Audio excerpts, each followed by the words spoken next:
Après 37 ans d'élite sur le plan politique, est-ce que politique il y a Mwanamboka Antoine Félix Tshilombo Tshisekedi ezalaki angonde rêve ya Mokongwa Koba B50D tango azalaki na bomoi bande kubozolo na biso tozali en direct 22h ngonga isi ekoki toyambi lelo le CG Gibao tango nasalaki annonce nazo yamba CG batu ba benginga balobi secrétaire général ya IDPS wapi na lingi lelo CG alobela biso na motema ne mobimba parce que ba question za mo ebele secrétaire général Mbote ndeko. Très bien Mokonzi. Pour une première fois dans cette émission point de vue Rosenga li so bande la présentation parce que batu mingi ba ko douter na présentation na ngala zali mwana mboka Gibao Ebamu secrétaire général légal et légitime ya UDPS Tshisekedi. Pourquoi précision wana? Parce que d'après statut à UDPS, ce qui président est parti a suivi incompatibilité quand le président Félix qui président à UDPS après élection à gérer sous parti pour constitution et ici il faut appliquer article 26 il y a statut à UDPS il faut intérim il y a 3 personnes président il y a convention démocratique monsieur Victor Okwenda secrétaire général à parti Ezaki Ndeko Jean-Marc et puis président de la commission électorale permanente Jacquemin Chabani. Si ko Ndeko Jean-Marc Abunda boy na gestion en a 3 a s'autoproclamer président AI poste ezalaka na statut na biso atiki poste né vide banda IDPS et banda non président AI ezalaka na statut na biso ezalaka ezaka président soka zate directoire moko à 30 jours et qu'il y a un congrès au commis président va voter. Donc comme le président na IDPS soko ke congrès. Neti mwana mboka Félix Tshisekedi akendaki congrès asali campagne va voter a commis président. Mon commis komate na yo moko bovandi na ndako no lobi na commis président. Nde convention démocratique et kotaki session ba lobi ba remplacer vide wana etikali. Nde ba memaki nga du secrétaire général adjoint na commis secrétaire général. Voilà. Donc, tout le bandenge, tozana président de la République, boye, président IDPS Nangongo Azati. Il faut que des congrès pour voter. Oui. Ndé un problème tozana ngo. Donc, surtout qu'il congrès pour voter président Sika et ma camion soit kende nango malab. Mais tous appels envoie, tous kende vers le congrès, ma camion soit si la nango d'ici là. Donc, poste à président AI, et ça poste moko mutu amitié yemoko. Voilà. Dengwana. Très bien. Bandeko, je pense que Tolandi, Mwanamboka, Gibao, Ebamu, Yazali, secrétaire général légal, na Katia UDPS, Mokonzi, prêt à répondre à la question yon solelo?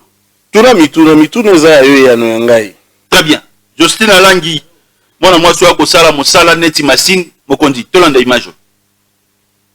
Le bilan 2019 jusqu'en 2023, c'est le bilan de l'IDPS. Ce n'est pas le bilan de la coalition. C'est un conseil que je donne à mes frères et au président de la République. Le bilan 2019 jusqu'en 2023, c'est le bilan de l'IDPS. Ce n'est pas le bilan de la coalition. C'est un conseil que je donne à mes frères et au président de la République. Le bilan 2019 jusqu'en 2023, c'est le bilan de l'IDPS. Ce n'est pas le bilan de la coalition. C'est un conseil. Premier sujet d'actualité, Ezali Likambo Yotolobi, Nakati émission, Likambo à gratuité, et enseignement. Tout le monde élève na balabala bago tambola. Bana kelasi. Oyo mokope, ya mwana mboko to yambi na plateau, lelo, Gibao Ebamu, ayamba ki bango na Assemblée nationale. CG. Gratuité. Hier c'était Willy Bakonga. Aujourd'hui, eza moko ya bino Tony Mwa Bande a Vandeli na ngwende ya kiti ya ministère oyo analyste pe lecture na. To banana na image otsakite. Na image ya Moïse Katumbi. Osali analyse lecture nango azo lobela bilan. Na ena mutuna. Très bien. To ko ebisa balandi boy. bilan il y a 5 ans et ça bilan dans un premier état président République a opéré sa bilan nae seul. C'est-à-dire sur kamati constitution Ozu Moussala président République ezani. Oye outi na texte né à serment qu'on protéger territoire, de l'intégrité territoriale, qu'on bien-être à Congolais. Moni, tu as jugé président Félix Ouala. Mais gestion et à gouvernement, ezali gestion unique il y a eu des UDPS. Donc Félix président République, institution président République, a opé sa bilan.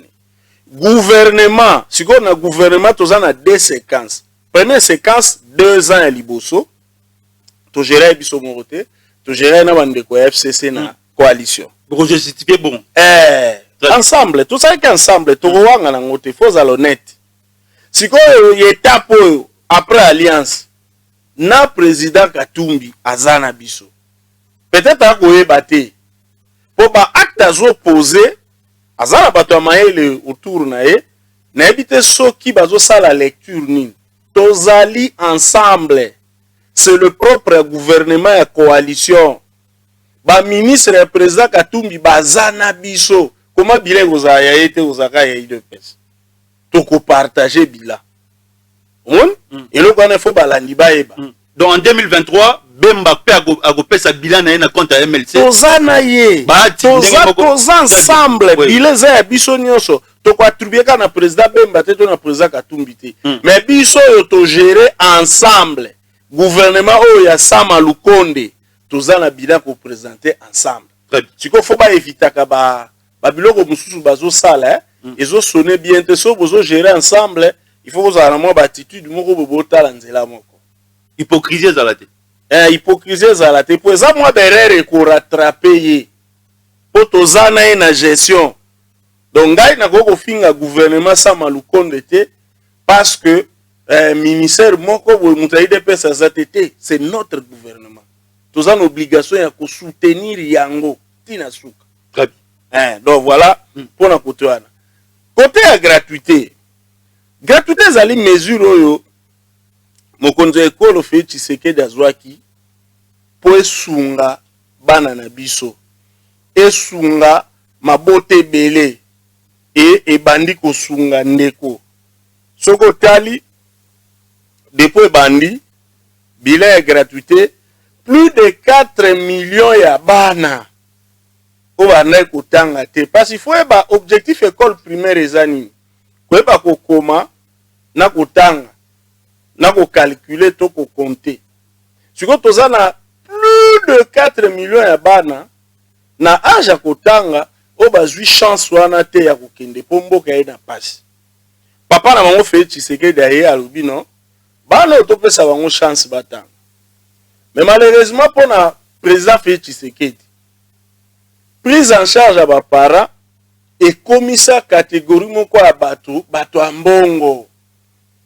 ba chantier katani ba projet katani ne fait Tshisekedi ako munguna na bango banani ba catégorie bazaki ba bénéficiaire à prise en charge ya ba parents ndipo bandi ko combattre gratuité ne pasi ezali sika wana yango moni biso to kolinga kuchama kiele te eza mesure eza bénéfique pour le peuple. Otuna ki motuna.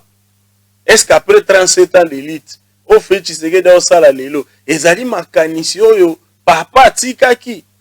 Mais neti gratuité et go profiter na population, eza makanisi oyo wapi. Si au papa tikaki. Yango eko sala. Après cette occasion na ba famille pauvre, mais lelo tozo constater ni na terrain. Donc on a batu ba ko ya faire biso. Ah biso ba parents tolinga bozongi sa prise en charge.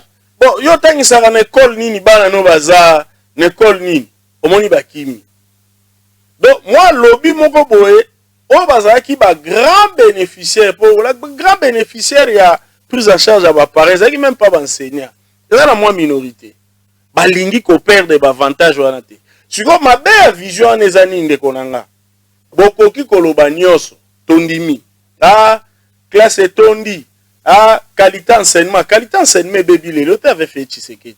eza befort tozosala ya oyo nde eleki parce que bana bakokende bakotanga te bakozongisa bango na midi balingi te bana batanga mais sikoyo problème eza biso totuna deba wana nyonso eza po prise en charge ya bapare zongo bapare au moins le meilleur eza bakosala pression prise en charge wana ezongo mpo baza na le meilleur mais baza combien soki tozongisi prise en charge bana boni tokobengana na libanda ya kelasi plus de 4 millions ndeko tala sikoyo 4 millions d'enfants dans la rue dans 5-10 ans kuluna shege toleli lisusu te tozala pe na bolingo ya baninga tozala pe na bolingo ya baninga balingaka mbongo lolenge wana te ti ya koyina semblable na yo bolingo oyo biso tozwaka na église yango wana te banani lelo combattre likambo ya gratuité enseignement bao bazalaki babénéficiaire ya prise en charge balingi koyoka yango te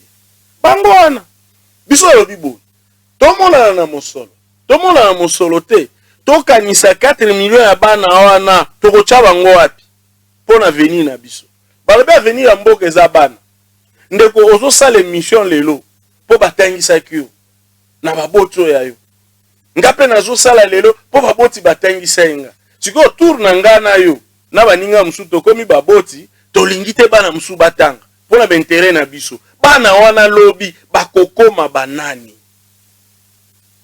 ozotala ya yo mpo na égoïsme yanga bazotanga bien me oyo ebele wana bakotanga te me bakozala source insécurité mpo na biso nyonso nde tolobi tosoutenir gratuité soki ba apport eza po ensemble tupie makanisi koto to améliorer et gouvernement ndimi ke bazwi ba mesure ya ko consolider gratuité oyo nyonso eza difficulté qualité enseignement nombre ba bitelo to ba kelasi to bakisa gratuité comme réalité mabeza wapi ato lingaka Félix Tshisekedi te gratuité plus de 4 millions d'enfants baye na kelasi batiki mobulu batiki biteka teka po bana bakoko teka te baye na kelasi siko bino bozoya te prise en charge ezonga 4 millions tobwaki na mai tokokende wapi tokosuka wapi CG est-ce que gratuité eye na lombango tango bino bozui mandat topengwende après alternance est-ce que aujourd'hui il faut un terrain d'attente entre vous au besoin de pouvoir na bande de l'église catholique au besoin de l'école moi mingi na bande de l'église protestante eza mabete ko solola tokoko ya pona ni il faut tout sololaka nani aibite ke bekola minene eza pe na maboko église eza mabete mais l'esprit ya koluka intérêt général ndenge bango mo bateyaka biso mikolo nyonso bozala na bolingo ya peuple c'est tout ce que nous voulons. Donc la gratuité n'était pas précipitée. Ezaki précipité, c'est ça le kozoloba. Ndeko Bili azaki maladi, azaki na nzala. Ba pesi fufu munene, allié à sali excès de table, ezaki précipité. Malamu ezaka na précipitation te. Toza n'obligation ya kosala bien. Pour ça bolobi précipitation, 4 millions d'enfants va bénéficier de la gratuité. Pour na bino faye batanga mu colonie. Donc bango batika ba buriki. Baibo tanga te baibo komate. Après le bo se karabana na bango. Nenge komi lelo. Et comment monkeri. Ceux qui bana ndeko moko bakoli malamu to tala bana songolo. Batanga te. Mais batanga te pourquoi? L'État qui n'a pas la responsabilité ba gouvernement et les cas. Et foutaka papa mon côté, maman mon côté, papa na maman ba père d'autorité parentale na ndaku. Po makoki akotangisa bana ezate. Bana mo ba komi na balabala. Wa basi ba koti na kindumba, ya mibali ba koti na kikuluna. Ayebino bovandi, bo se kaka bana wana. Alors que bana baza ba victime ya politique mabe ezaki na mboko. Lelo moko ya bino nda simbi ministère ya likambo etali éducation. Lobby mwana mboka wuli bakonga azalaki esika wana pensez na yo lelo na bato bako critiquer et ça les mwana mboka toni mwa bon d'abord tout ça na démocratie parce que ba norme administratif ya outi une école à droit ba mingi ba ko lobaka ko respecter yango te tout ça na démocratie ce qui batu bako critiquer ministre Tony moi ba eza pe droit na bango eza pe mabete eza droit na bango toza na démocratie mais ba critique ezala na nzela soki eza na nzela eza mabete soki comme ka ya mutema kaka pona ko nuire ye wana nde mabe et puis argument ya mutauti na droit nde eza na ngo argument te eza ba poste babenga ngo politico administratif Très bien. moto ya yebi musala ko sala na ye to pese temps mais to surveiller côté mo erreur eza batu ba lobby eza mabete. Très bien. Deuxième sujet d'actualité, ezali likambo etali RAM. Le secrétaire général, mwana mboka Gibaro eba moto yambi auti école la démocratie. Le peuple d'abord. CG. Dossier RAM. Bon, dossier RAM ya liboso to ko bisa ba imboka ke ba pays nyonso ya monde et se développa et se développa kapé na tango population ko futa ba taxe. Très bien. Pour ba pays nyonso ba kana ba richesse naturelle te. Biso to chance tozana nyonso nzamba pesi biso nyonso mezo sungana nte. Nde bitumba o mokonze kolo fe Tshisekedi azarango. Do ya liboso ngwana principe batu fo baeba ko futa ba taxe nde sungaka leta atonga bikolo ba ekolo atonga nzela atonga bopito siko na likambo aram ngai nazana eloko nazo déplorer ezali absence ya communication na para ministre na biso Kibasa a communiquer mabe po il fallait la communication pour expliquer population ezali na nini babando katango na période nini chaque jour, chaque semaine, chaque mois, chaque trimestre. Pour ça là, et même la peuple nini debe à la kandengo wana. Sikoyo population a eu ba réponse tena mituna wana. Il fallait pas que ta population parce que a eu mituna tena réponse. Population a surtout qui ba ko kate ba crédit. Normal batu bazala na kosirika na komituna. Pour communication eleki malamu te. Eto sepeli ba représenter un peuple Assemblée nationale ba bengisi ministre ba poser mituna. Yepa ya noli. Oya munene na retenir gouvernement lobiboy na conseil des ministres asuka. Ba zui dossier na maboko. Ba yoki kolela ya peuple ba kopesa eyano.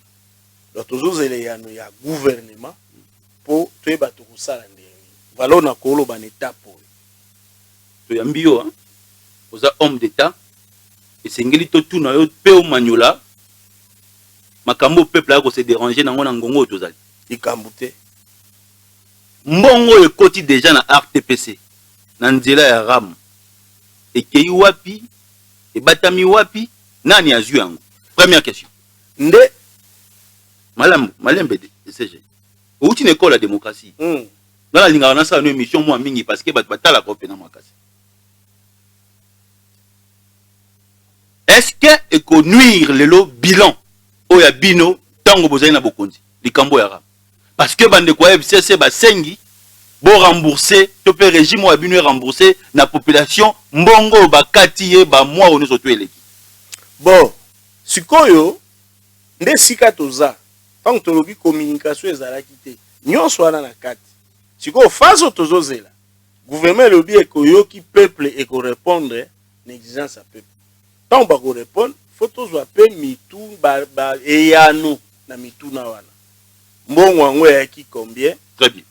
Et salami nini ekei wapi eza pe préoccupation ya ba député na Assemblée nationale bazolanda. Donc tozozela biyano wana bamsuku bakendaki plus loin balobi carrément il faut commission d'enquête à parlement et landela ndeni mbongo ezaki gérer pona wana ndeko tokoko boyango te toza bato ya démocratie il faut peuple azwa biyano na mituna oyo tuni yango nde mituna ya peuple et biso toza IDPS eza te po toza na gouvernement nyonso non tozo comprendre te il faut toyeba population il faut yeba donc biso pe tozozele ya nous l'insistance na biso question à liboso to retenir que bilan gratuité est positif.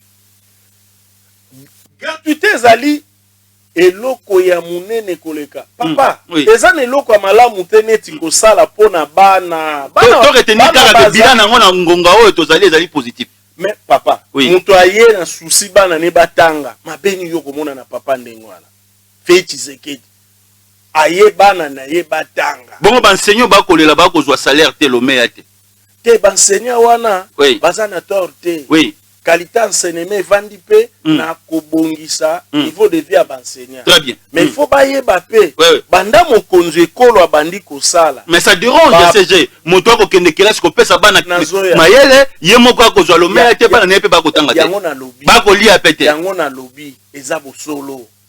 Situation enseignant il faut gouvernement landa. Mais il faut to comprendre pe tondima pe depuis mokonzi ekolo asika komi na Félix Tshisekedi situation enseignant et bandi peut qu'on s'améliorer mais moqué nano atteindre niveau tozozela te a hérité pays netani ba enseignant na baza ba bokangami kaka na sujet wana te to kangami te ndeko ba enseignant na baza ba maele ba ko batu batangisi biso ba yebi ba pesa so ba kura ba histoire ya géographie mboka nini ezinda 50 ans 60 ans yo kobongisa vie enseignant na 3 ans. Donc tous les 10 ans après pour bien enseigner bon. Merci. Donc c'est un mot épelé peuple à Kotinda. Après décision à mokonzi mboka ya kosolola na bande ko affect opérateur économique. Population na yo ya Kinshasa, ya Congo ba kozela ba prix ba circuler ekita. Tina mo ya lelo na no ekiti te. Wala baza tranquille. Ti tosi sambula Tosi Sambula. Oui. Toti kaka la sanza mibale. Terre ekokita. Wana ekokita population ya kosepela. 28 000 tonnes ya poisson. Aux population azozela il fallait eya na Kinshasa njoka nde il faut que nous pêcher na Namibie. On a ba question ko tuna ma. Ndeko. Oui. Surtout lobi koto wana ezoya population azala na kokita. Baye bakaka économie na biso. Tant nyonso oh IDPS azaki na opposition économie azaki na maboko lisu ya IDPS te ya pardon ya ba congolais te économie kene na maboko ba paya population fois leba nde bitumba Félix Tshisekedi azana ngopo moni nyonso eza ya koloba te Félix Tshisekedi azobunda bitumba ya Congo ezonga na ba congolais mais faut batu ba pesa emo atango baza la patient bayoka ye obi eloko nini bato nyonso baoloba eloko ezanga na Congo kozwa dirigeant za na bonne volonté lokwa Félix Tshisekedi amonana te depuis baprésident Kasavubu sikoyo peuple azwi ye batikele temps akosepelisa peuple po aza na qualité munene volonté politique oyo ezanga Félix aza nango souci ya peuple oyo bakonzi ebele baozanga Félix aza nango boboni tozwi bana biso ya kuluna oleto boma bango nde bomonake leko moko boma bango tumba bango kanya makasi basali masango ye ebali na baka militaire ebandi okota sikoyo na biso ba civil ekiti pri est-ce que yali mabe ça toujours pour na peuple po ebi ndeko IDPS ebotami na bolingo ya peuple ba père fondateur ya IDPS papa Tshisekedi na baningani batali souffrance ya population babe ko konye bote nde bakomeli président Mobutu lettre souci à peuple. Ya moni mutu IDPS eloko liboso tozala nango l'amour du peuple. Nda amour wana papa Tshisekedi na biso bana nyonso formaki tozali prêt ya ko sacrifier bomo na biso liberté na biso na balabala pona lelo Congo kene liboso. Donc ba imboka bazela ba ko sepela. Très bien. Troisième sujet d'actualité, CENI. La population Nangambo à la Mouka, autorité morale à la Mouka na mokolo alelo mwana mboka Martin Fayulu, na mwana mboka Raymond Chibanda, ba sengi topé ba zui communauté internationale à témoin na likambo itali désignation ba membre ya bureau définitif à CENI. CG Hier, on a contesté Ronsard Malonda. Aujourd'hui, c'est Denis Kadima. Moko Yabino, Oyazali na kati ya Union Sacrée, cadre, mon amboka Moïse Katumbi, à 5 consensus. Lecture na yo. D'abord, on a le choix, il y a plénière oyo, et poni mon amboka Denis Kadima. D'abord, il faut batuba comparer makambu ya mwana mboka Ronsard Malonda na Denis Kadima. Ndeko Ronsard Malonda yalaki une grande majorité ya population eboyaki. Mais ya Denis Kadima ezali bato moke. Omona ki ba désigner ki Ronsard Malonda, population so na balabala. Mais Denis Kadima to ba désigner réaction ezate. Forcing. Te tozolobela. Bolobi. Na pe na mituna na joie ki na balabala. Problème te. Bolobi lobby. Oui. Boboyaki Ronsard lelo te. To kabola. Ronsard Malonda population eboyaki. Denis Kadima manifestation te kimia. Mais ande bakter politique. Oya bazo luka dialogue. Baza na posa to glisser. Nde bazo cha mutu. Bazo luka dialogue. Ah, il faut tout ça la choix. Soki to lini glissement te ponga la lani honorable Fayulu. Nazoka nini azoloba. Oh non. Il faut to kende baza ko marcher baboyi glissement. Mais soko boyi glissement. Il faut la presser pour une élection. Pour to kende mang to glisser te. Baza peut préparer la population ezaki na balabala na meeting à Sainte-Thérèse ou ezaki na Ngaba eze belé moko ya bino alobaki abengaki bango parti à Ligablo. Mais lelo Fayulu fait peur, CG. Oui. Oui. Sauf moi, Bolingaka, honorable Fayulu. Le président est libre pour les autres. Le président est libre pour les autres. Nazali honorable. Oui. Il faut respecter, c'est un élu. Peuple a qui est dans le Parlement. Honorable Fayulu. Oh, il a mobilisé qui période d'élection. Nous avons mobilisé les lots. Et qui dit? Pour les alaki, appuie le président Katumbi, président Jean-Pierre Bemba, président Boussanyamou, c'est les autres. Bazana été nombre de sous les alaki. Il y a des choses à m'y parler. Kinshasa, c'est une ville de 10 millions d'habitants. Si on a le nombre de bateaux qui ne marchent pas, 10 places qui ne sont pas dans le terrain. Mais Baza Mounene, pour la partie à président honorable Fayulu, ça partie à Bouké. Pour la première fois, Babimisi Mo Batumou est belé. Pour la bango, Baza Mounene. Mais ce qu'on a dit dans l'ensemble, les gens qui ont fait ça, la marche, tout Bimisagawana, Baza Bouké. Monelo Kango, les gens photo le bateau, le bateau solo. Tout le bateau solo. Yami Balé. Baza ko reprocher Denis Kadima nini Poaza Muluba tribu moko na président république ndezolo ba mana cessé na diabolisation bazo sala pour kabola population. Mais Denis Kadima bopesi biso CV na ye asala élection ba élection kende ko sala wa ndenge moko pena Malonda o aleki na processus misato na élection na mboka na biso. Expérience au Malonda za nango za o Denis Kadima za nango te na République démocratique du Congo. Nazoya biso to poni Kadima te. Oui. Denis Kadima zali fruit ya société civile. Il n'est pas proche du pouvoir? Non, nani. À part tribi, pour ya monde bazobet. Avant proche episode nani. Bomone na mamboyi de pes. Baza na bodio hein. Expertise à sali. Oui. Na extérieur. Afavozaka ide pes na bamboka wana. Ba audio bonimbo laksa bodio ani. Soki mutu moko ya UDPS aza na relation na Denis Kadima etali Congo na nini totali UDPS na nini kwa kozala na ba relation Ngoi Mulunda neleko bachaka président Seni tomoni kombone na liste ba fondateur ya PPRD Denis Kadima boko laksa biso na liste ba cadre UDPS to ba membre na biso membre moko Denis Kadima na cartine na ba réunion na ba cotisation bande ko cha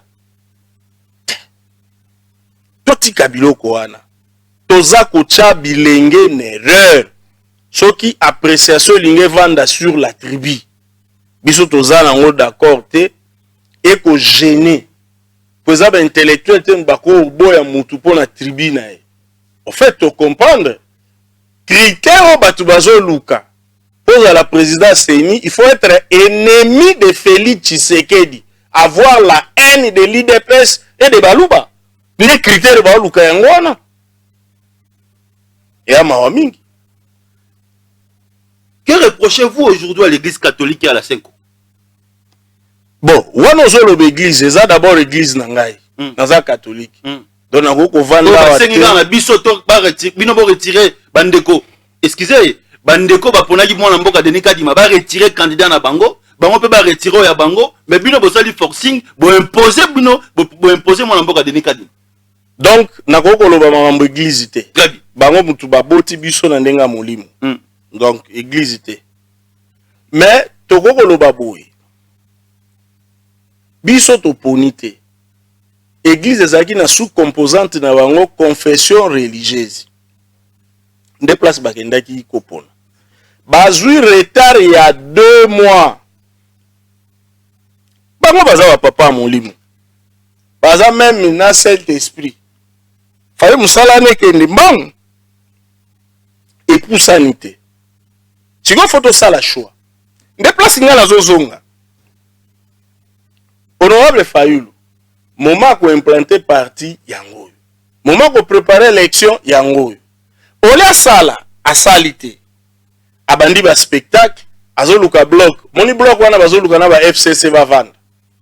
Ba sala bloc pour ba ya contre régime ya président Félix Tshisekedi.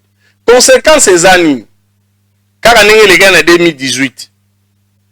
Bache machine à tricher. Nde ba benga to benga kyang. Ya lobby il faut batuba buka machine wana. Boycott it. Biso IDPS total to bi stratégiquement faut donner ma machine mais to bloquer to tondi saba témoin to veiller na processus électoral. Conséquence c'est ça la mi mukolo élection et ça est bandi. Fallu la jouer retard. L'état cha candidature, il ne s'est pas préparé pour les élections. Tant on va perdre, a remis président ya Boutou. Président de nuit. O kaka yemuka yebi. Pas bonga makité. Si qu'on peut même blague bandi. On a bando préparé à implanter dans nos partis naï. À préparer ba témoin à côté spectacle. Pendant ce temps là biso IDPS. Tozo bongis. Tozo bongis. Tant comme jour élection à jour retard.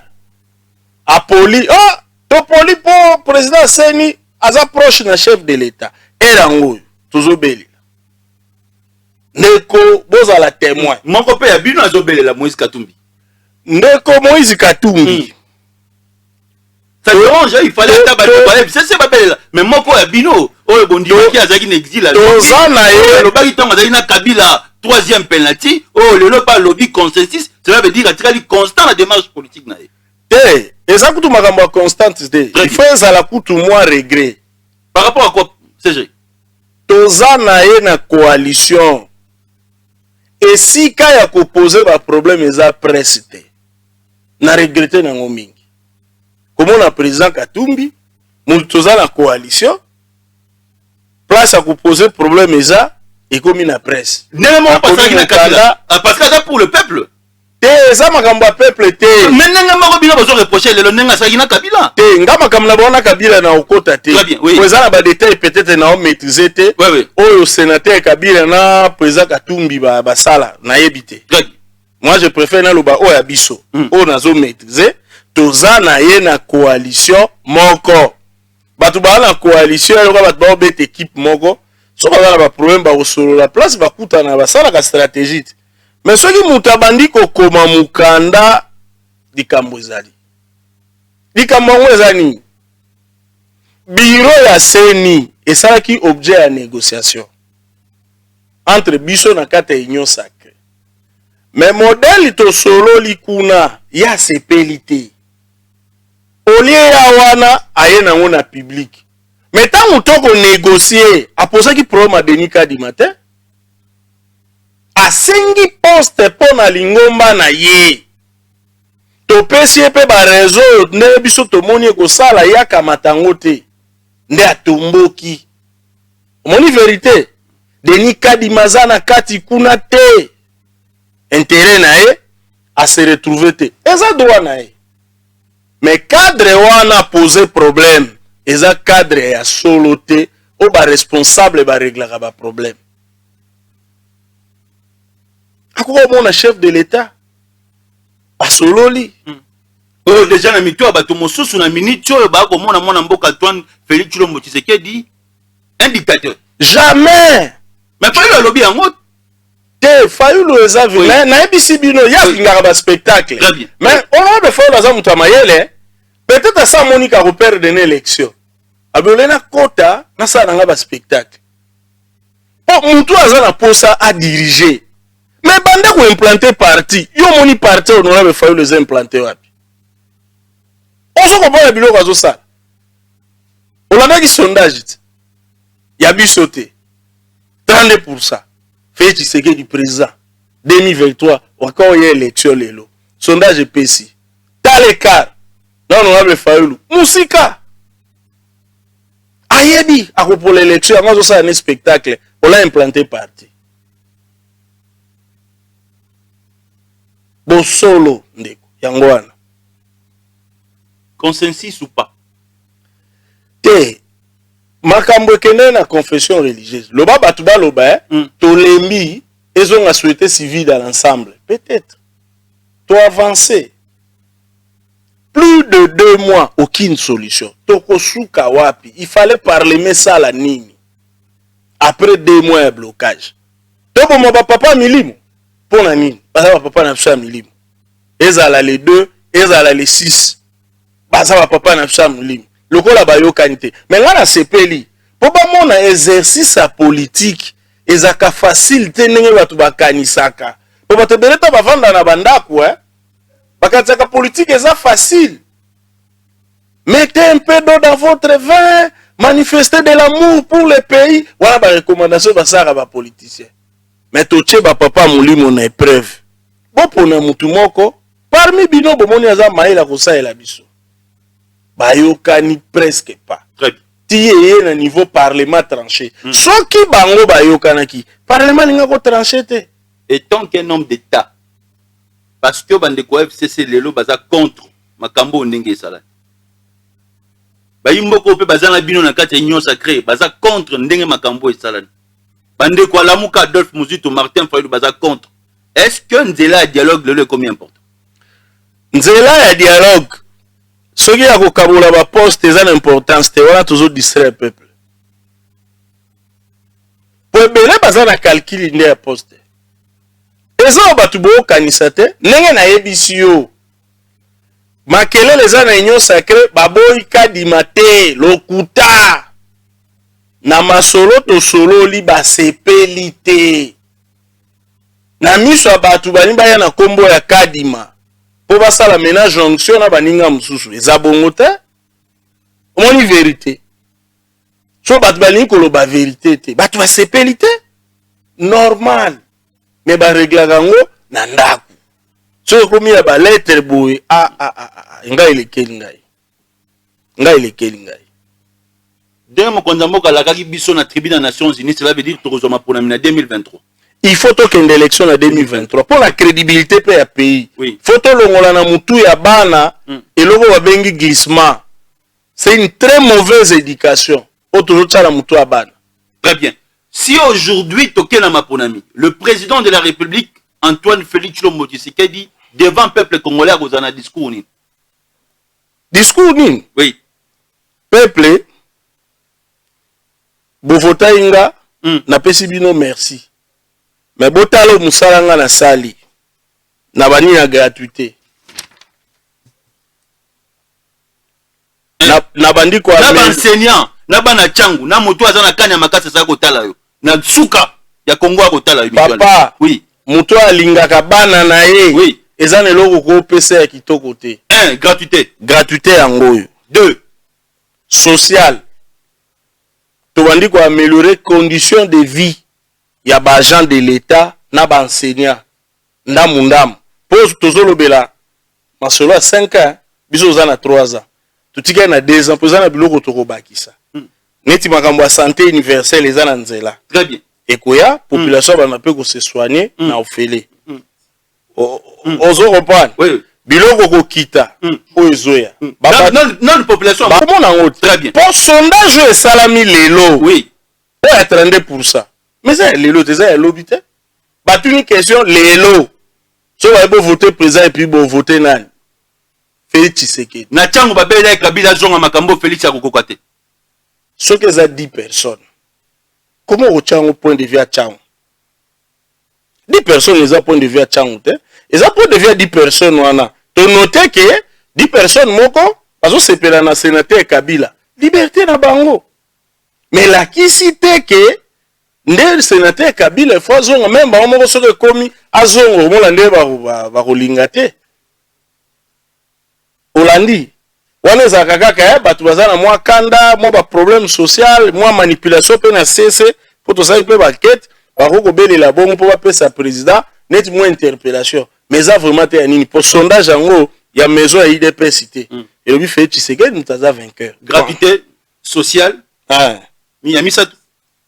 ya misato condition de vie militaire na bapolicier État de siège. Bato bako kufa na maki prince mpenga na kicho vandi wana. Olobi eza état de piège, eza état de siège. ndeko Oui. état de siège État de piège, ya benga tango état de piège, ça na kicho vandi. kolande te aza na parti implanté te bazosala spectacle kabolaka biso bato baa na parti implanté bayebi pasi ya parti politique oyo azosala spectacle na batv baradio eza spectacle état de siège ndeko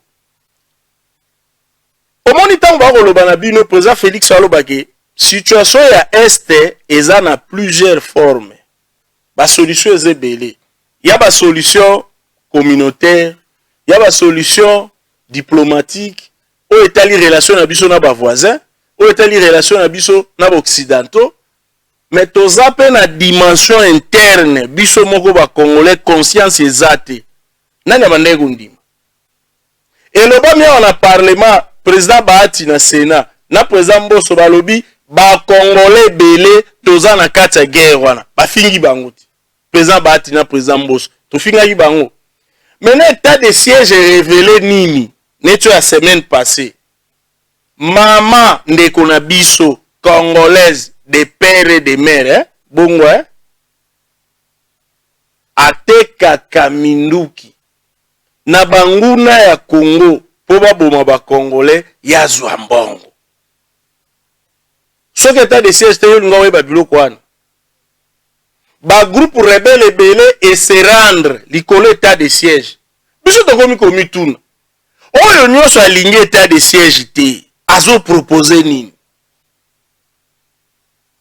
ndeko bato bakoganga armée eza komona rompre aujourd'hui ba relation sur le plan de diplomatie na ba pays baza nzinga na biso parce que toyebi déjà banguno bako bon bandeko no congolais tongo midi pourquoi oyo bino boko benga bango ba frère na biso te siko photos à responsable on ne choisit pas ses voisins ezalaka te na vie yo sombi lupangu na 24A nga nazalaka déjà na 24B nga no tokomba voisin vie yango wana tokokolongola Rwanda te na carte géographique tobwaka ngo wana eza il faut négocier avec le Rwanda ti bandeko na biso pe ba kokufa te bongo te toza kobongisa armée na biso pourquoi tozolinga bakoma na condition de vie ya bien po tozongela place oyo tozalaka ya armée nationale ya munene nde place toza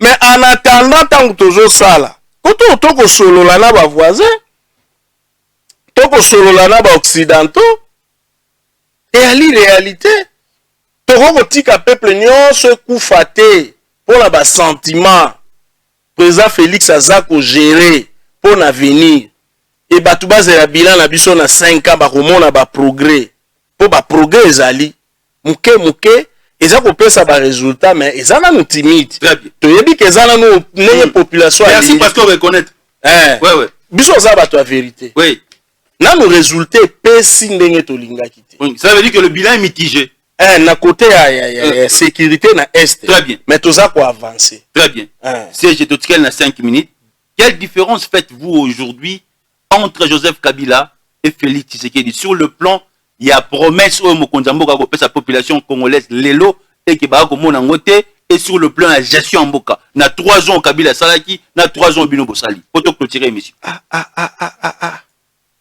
Moza monté mamabe, soko tuni question ana. Moza monté mamabe makasi. Tango peuple a répondre na sondage. Ceux qui les élections za ba voter Félix Tshisekedi. Il faut momi tout na pourquoi. To bandanan. Avant le 19 janvier 2019, situation ezalaki nini, lelo situation ezani. Gratuité. Eza mo boko tanga loko la phrase na constitution. Application na bandika. Lelo, tant Félix Tshisekedi a eu pouvoir, a coûté ba prisonnier politique. Honorable Franck Dion, prisonnier politique. Jacques n'a pas côté. Asa prisonnier politique ité. Lelo toza na même pas un seul prisonnier politique. Azali moto a commettre infraction. Nga ke procès. Samedi ba condamné. Vital Kamerhe, il fallait la belé l'intérêt Vital Kamerhe asa prisonnier politique. Asa innocent dans programme à 100 jours, chef de l'État. Voilà des mal à bisoter. Oui, pourquoi des mal à bisoter? C'est Nazoya. Très bien. Nazoya. Oui. Fallait la belé Vital Kamerhe. Est-ce que hier prisonnier politique? Hier amour a manifesté le banda yo kana Vital Kamerhe. Voilà débat msous. Très bien. Voilà la récupération politique à linga sala. Batu fo ba mesana. Pebi ke eza pasi. Batu basali 50 ans. Ceux qui muta koti kacho. Président de la République muta kangisa rabatu. Est-ce que batu fo ba mesana en état de droit. Babenga ngo séparation de pouvoir. So nga la salimbe ba nga lelo. Justice ezwinga etali chef de l'État. Etali premier ministre. Etali président Assemblée nationale. Etali président Sénat. Ezali ngai na justice. Président Vital Kamerhe ba condamné ke na justice. Etali kutu chef de l'État. Yato bibiso prisonnier politique. Prisonnier politique ezani. Muto yo bakangi ye po asala ka politique, po apesi point de vue par rapport à politique. Ne bakangaki ba honorable Franck Diongo na ba misusu. Po président Félix Eraye abimisi. Nandenge bakangaki Henri Magie. Infraction. Nde komoni na naza. Dans Henri Magie a prisonnier politique. Asa prisonnier politique. Omoni na naza. Oui. Na sepela kama kamunyo sute honorable Fayulu la salak. Naza d'accord na été. Mais na koko finga été. Ce qui na fingi a porté plainte contre nga. Na ke ko samba na zuli kambo. Bakainga. Naza prisonnier politique été. Na commettre infraction. Chiko batobere ba mesala na loyenge. Bako sa politique ndeto mona makambo ba musicien. Oleki Koffi Olomide, Werason, Jibem Piana, yo wana banda ko finga. Moyebi te koza ko commettre infraction. Infraction ezalaka, le code pénal existe. Ne éducation photo mesala nango. Neti bopesa biso antenne, soki naza d'accord na yo te ndeko fona pona na koloba nini. Ya te ke pona saka politique, naza na liberté a kofinga batu. Ezali ba infraction. Prisonnier politique azate. Très bien. Donc ba différence eza ebele. Ero leko wana yo yebi yo ko leka mutuka no devant parler de la nation. Lelo nzela. Ka kunate bisike ebele bo leka. Batu baza libre, liberté à circulation ezali, liberté à manifestation ezali. Webi leko wana président Fayulu abeta maka lingaka kufa. Mais lelo nana obeta. Osa l'opposition na kitoko, asali marche ni asali nenga lingi. Tu as une question mon poto clôturer émission. Donc ba différence est belé sur le plan politique, sur le plan ba liberté, sur le plan vision, sur le plan social. Donc muto a na préoccupation à peuple. Taba camp militaire baba travaux président bandaki pour améliorer la situation ya ba FARDC na biso na ba policier. Très bien. Dernière question. Si aujourd'hui l'ensemble pour la République quitte l'Union sacrée, est-ce que ça va vous déstabiliser sur le plan politique, vous l'IDPS et l'Union sacrée pour les élections de 2023? Tozwaki d'abord pouvoir tozaki na bango ensemble te. Tokabwanaki. Baba kende na Genève balaki honorable Fayulu. Mais soueza toza bomoko tokende de l'avant. Soke ye tokoempêcha nini eza liberté ya mutu faut bato bacomprendre yango mpe ndenge wana mais su eza toza ensemble ndenge toza sikoyo ensemble mpona tokabwani te même si baproblème eza toza ensemble tokabwani nanu te. Proposition loi sur la congolité au sommet de l'État et l'équité de l'Assemblée nationale. Déception pour Nabino. Baimbo Gaïdo Pes. Te wana ça eso dépendre na programme ya parlement kuna. Soki parlement programmé to koyeba. Est-ce que Zali ko te bo bombi na 2022 po bobi misango likolo ya mesa. Te biso toza na coûté po biso to ko banga mutu te. Très bien. Émission esili ezalaki Guy Bao eba monde to yambaki na compte émission alelo point de vie. Restez scotché, cimenté. Ciao. Merci CG. Merci.